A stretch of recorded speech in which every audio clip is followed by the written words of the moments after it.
दोस्तों, एक एसएपी साहब का नया नया ट्रांसफ़र होता है। उसके बाद उनको एक ज़िले में जॉइनिंग मिल जाती है।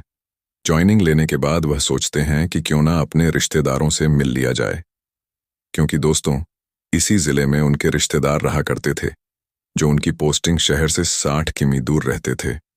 दोस्तों, शाम का समय हो रहा था, तो एसपी साहब जल्दी जल्दी में कार से अपने रिश्तेदारों से मिलने के लिए निकल जाते हैं। धीरे धीरे ऐसे ही सफ़र करते करते उन्हें रात के 10 बज जाते हैं। जब वह रोड पर कार चला रहे होते हैं, तो एक सुनसान इलाके से उनकी गाड़ी खराब हो जाती है। तो वह बहुत कोशिश करते हैं उसको फिर से स्टार्ट करने की, लेकिन गाड़ी स्टार्ट होने का नाम ही नहीं लेती।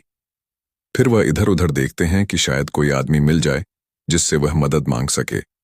तभी उन्हें एक आदमी दिखाई देता है। वह उसे बुलाते हैं और उसे पूछते हैं कि क्या यहाँ आसपास कोई कार मैकेनिक मिल सकता है। तब वह आदमी उन्हें एक मैकेनिक के पास ले जाता है और अब वो मैकेनिक उन एएसपी साहब के साथ आकर गाड़ी को चेक करने लगता है और गाड़ी चेक करने के बाद एसपी साहब को बताता है कि कार का एक इलेक्ट्रॉनिक पार्ट खराब हो चुका है, जो कि मार्केट में ही मिलेगा, जो अब सुबह ही मिलना मुमकिन हो सकता है। अब एसपी साहब कार मैकेनिक को अपनी पहचान बताते हुए कहते हैं, क्योंकि उस समय एसपी साहब ने शादी वर्दी पहन रखी थी। इसके बाद वह कार मैकेनिक का एड्रेस और उनका फ़ोन नंबर ले लेते हैं और अपनी कार को उसके पास ही छोड़ देते हैं और कहते हैं कि कार को सुबह मेरा ड्राइवर आकर ले जाएगा। फिर एसपी साहब उस मैकेनिक से कहते हैं कि मुझे कुछ दूर आगे जाना था, तुम मुझे किसी की गाड़ी पर लिफ्ट दिला सकते हो क्या। दोस्तों, रात का समय था, दोनों रोड पर खड़े हो जाते हैं। वहां कोई कोई गाड़ी ही आ रही थी। तभी उन्हें एक गाड़ी आती हुई दिखाई देती है। वह उसे हाथ का इशारा करते हैं और रुकने को कहते हैं। जब वह गाड़ी नज़दीक आती है तो वह एक क्रूज़र गाड़ी थी, जिसमें पहले से ही काफ़ी सवारियां भरी हुई थीं। तब एसपी साहब ड्राइवर को बोलते हैं कि मैं इस ज़िले का नया एसपी हूं, मेरी गाड़ी खराब हो गई है, अगर तुम मुझे लिफ्ट दे दो तो तुम्हारी बहुत मेहरबानी होगी। जब एसपी साहब बताते हैं कि मुझे थोड़ी आगे ही शहर तक जाना है, तो वह गाड़ी का ड्राइवर भी एसपी साहब से बोलता है कि साहब, मुझे भी उसी शहर से निकलते हुए जाना है, आइए आप गाड़ी के अंदर बैठ जाइए। तो अब एसपी साहब को लिफ्ट मिल जाती है। दोस्तों, गाड़ी में कुल मिलाकर 10 सवारियां थीं और अब एसपी साहब को मिलाकर टोटल 11 सवारियां हो चुकी थीं। अब गाड़ी चलने लगती है और थोड़ी दूर चलने के बाद आगे रास्ते में एक पुलिस नाका पड़ता है। उस पुलिस नाके पर वाहनों की चेकिंग चल रही थी। अब वहां एक हवलदार उनकी सवारियों से बड़ी गाड़ी को हाथ दे देता है और रुकने का इशारा करता है, तो ड्राइवर गाड़ी को एक साइड में लगा देता है। इसके बाद हवलदार ड्राइवर की खिड़की के पास आता है और ड्राइवर से कहता है कि कहाँ जा रहे हो। तब ड्राइवर उन्हें बता देता है कि मैं आगे शहर तक जा रहा हूँ। फिर हवलदार पूछता है कि आ कहाँ से रहे हो, तो ड्राइवर बता देता है कि मैं पिछले शहर से ही आ रहा हूँ। फिर हवलदार कहता है कि गाड़ी तुम्हारी है या तुम ड्राइवर हो, तो ड्राइवर बोलता है कि साहब, यह मेरी निजी गाड़ी है और मैं सवारी इधर से उधर पहुंचाकर किराया करके पैसा कमाता हूं। तो हवलदार कहता है, अच्छा, जरा गाड़ी के कागजात तो चेक कराओ। तो ड्राइवर उसको गाड़ी के कागज निकाल कर दे देता है। अब हवलदार गाड़ी के कागज चेक करने लगता है। हवलदार कागजात चेक करने के बाद गाड़ी में सवारियों की गिनती करने लगता है। तो टोटल 11 सवारियां थीं। तो फिर हवलदार ड्राइवर से कहता है कि तुमने गाड़ी में 11 सवारियां बैठा रखी है, जबकि इसमें तो सिर्फ 10 सवारियां ही बैठाना अलाव है। अब दोस्तों, 11वां सवारी तो खुद एसपी साहब थे, तो इसमें ड्राइवर का कोई कसूर नहीं था। उसने तो सिर्फ एसपी साहब का नाम सुनकर ही उनको लिफ्ट दी थी, तो उन्हें मिलाकर 11 सवारियां हो चुकी थीं। अब दोस्तों, एसपी साहब भी उतरकर नीचे आ जाते हैं। उन्होंने ड्राइवर से पहले ही बोल दिया था कि किसी से भी मेरी पहचान के बारे में, मेरी सच्चाई के बारे में मत बताना। अब हवलदार उस गाड़ी के ड्राइवर से कहता है कि आओ, तुम्हें मैं अपने साहब के पास लेकर चलता हूं। उनके साहब कुछ दूर पर एक टीन सेट के नीचे कुर्सी डाले हुए बैठे थे, तो वह उनके पास जाकर गाड़ी के सभी कागजात साहब के आगे टेबल पर रख देता है और उनसे कहता है कि साहब, गाड़ी में 11 सवारियां हैं, लेकिन गाड़ी का पासिंग सिर्फ 10 सवारियों का ही है। इतना सुनने के बाद वहां खड़े एसपी साहब भी बोल पड़ते हैं कि बड़े साहब, मेरी गाड़ी रास्ते में। वह उनके पास जाकर गाड़ी के सभी कागजात साहब के आगे टेबल पर रख देता है और उनसे कहता है कि साहब, गाड़ी में 11 सवारियां हैं, लेकिन गाड़ी का पासिंग सिर्फ 10 सवारियों का ही है। इतना सुनने के बाद वहां खड़े एसपी साहब भी बोल पड़ते हैं कि बड़े साहब मेरी गाड़ी रास्ते में खराब हो गई थी, तो इसलिए मैंने रास्ते में इनसे लिफ्ट मांग ली थी, तो मुझे मिलाकर ही 11 सवारियां हो गई हैं। मैं आपसे विनती करता हूं, आप प्लीज इनका चालान मत कीजिए, इन्हें ऐसे ही जाने दीजिए। ये बेचारे मेहनत करके पैसा कमाते हैं। तो अब जो बड़े साहब होते हैं वह गाड़ी के कागज चेक करने के बाद कहते हैं कि इसका आरिस खान हजारों का चालान काट दो। अब हवालदार ड्राइवर और एसपी के थोड़ा करीब जाता है और उनके कान में धीरे से बोलता है, अगर तुम बड़े साहब को आरएस 5,000 और फाइन देकर चुपचाप यहां से निकल जाओ। इसके बाद ये साहब ड्राइवर से कहते हैं कि ठीक है, तुम ऐसा ही कर लो। आरएस 5,000 हम वीडियो रिकॉर्डिंग कर रहे हैं। तो ड्राइवर ऐसा ही करता है और एसपी साहब के साथ बड़े साहब के पास पहुंच जाता है। तब एसपी साहब बड़े साहब से कहते हैं कि साहब आरएस में काम चला लीजिए, लेकिन बड़े साहब कहते हैं कि अगर जाना है तो 0 ही फाइन लगेगा। आरएस 5,000 का चालान काट देते हैं, तुम बाद में जमा करा देना। इतना सुनते ही अब हवलदार भी चालान काटने लगता है। तो एसपी साहब आरएस 5,000 का नोट लेकर बड़ी ही सफाई से चुपचाप अपनी जेब में डाल लेते हैं और कह देते हैं कि इनकी गाड़ी को अब आगे जाने दो। अब एसपी साहब और ड्राइवर पैसे देकर वहां से जाने लगते हैं। जाते जाते बड़े साहब ड्राइवर को समझाते हुए कहते हैं कि आगे से ध्यान रखना, पासिंग से ज्यादा सवारियां कभी भी गाड़ी में मत बिठाना।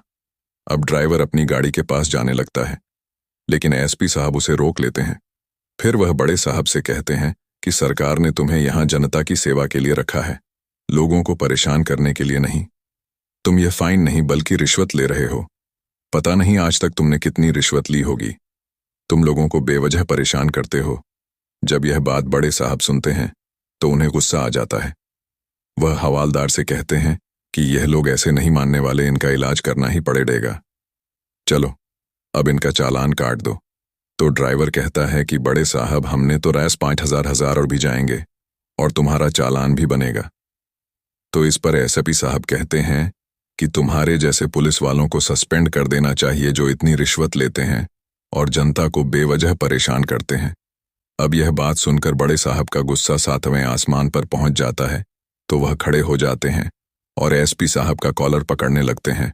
तो तभी एसपी साहब अपना आइडेंटिटी कार्ड निकालकर उसकी आंखों के सामने लहराने लगते हैं, जिस कार्ड के ऊपर लिखा हुआ था सुपरडेंट ऑफ पुलिस और उनकी फोटो भी लगी हुई थी।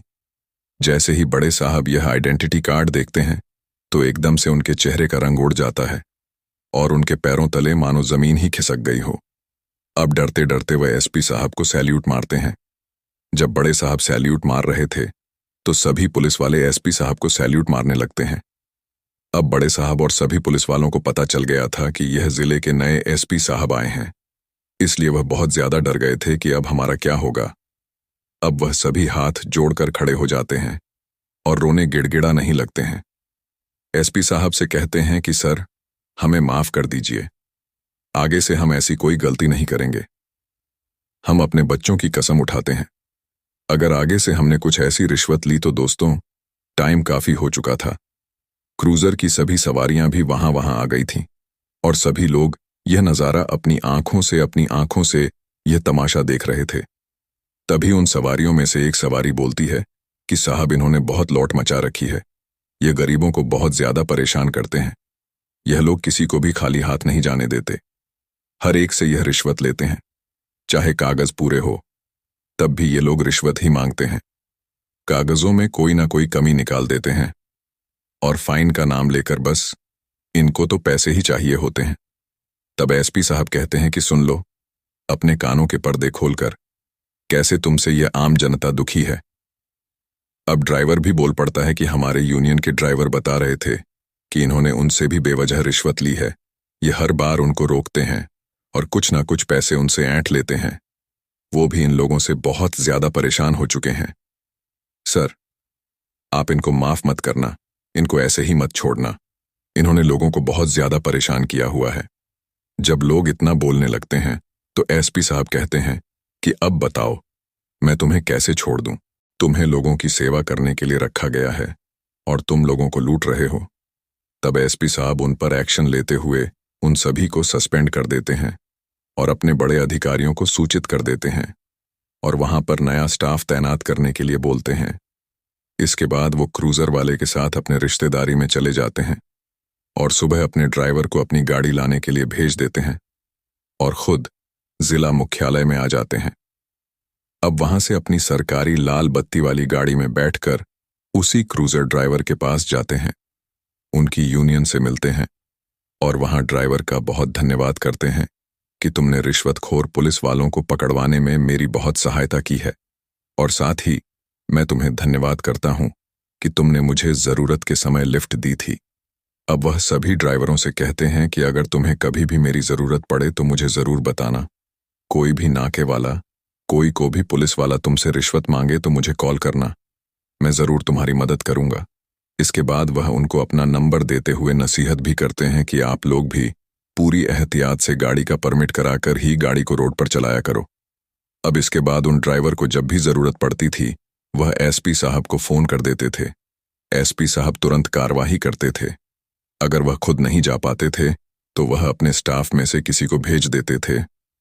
एसपी साहब ने वो वीडियो रिकॉर्डिंग ड्राइवर से ले ली थी। अब उन पुलिस वालों पर केस चलता है। इसके बाद उनको कोर्ट में पेश किया जाता है और सबूत के तौर पर वो वीडियो दिखाई जाती है। तब जज उन्हें वहां से सजा सुनाते हैं और उन्हें जेल भेज दिया जाता है और इसी के साथ उनकी प्रॉपर्टी की भी जांच की जाती है कि इन्होंने रिश्वत के पैसे से कितनी प्रॉपर्टी बनाई है। तो दोस्तों, एक ईमानदार एएसपी साहब ने ईमानदारी से अपनी ड्यूटी निभाई और रिश्वतखोर पुलिस वालों को सस्पेंड कर दिया। दोस्तों, सभी पुलिस वाले रिश्वत नहीं लेते, कुछ ही पुलिस वाले रिश्वत लेते हैं जिन्होंने पूरे महकमे को बदनाम करके रखा है, पूरे डिपार्टमेंट को बदनाम करके रखा है। पुलिस वालों का नाम सुनकर ही लोगों के दिलों में रिश्वत का ख्याल पहले ही आ जाता है, अपना पैसा जाने का ख्याल उनके मन में पहले ही आ जाता है। लेकिन बहुत ज्यादा पुलिस वाले ईमानदार भी हैं जिनकी वजह से हमारा देश तरक्की कर रहा है। लगभग रिश्वत लेने वाले लोग आपको हर एक डिपार्टमेंट में मिल ही जाएंगे। दोस्तों, इस कहानी को सुनाने का मकसद किसी को दुखी करना या परेशान करना बिल्कुल भी नहीं है। यह कहानी बताती है कि आपको रिश्वत से परहेज करना चाहिए, क्योंकि अगर आप कानून की नज़रों में नहीं आते, लोगों की नज़रों में नहीं आते, लेकिन भगवान की नज़रों से तो कभी बच नहीं सकते। भगवान तो सभी को देख रहा है, इसीलिए बेईमानी की कमाई से परहेज करना चाहिए। तो दोस्तों, आपको यह कहानी कैसी लगी? कमेंट बॉक्स में अपने विचार अवश्य हमें ज़रूर बताइए। अगर कहानी आपको ज़रा भी पसंद आई हो तो हम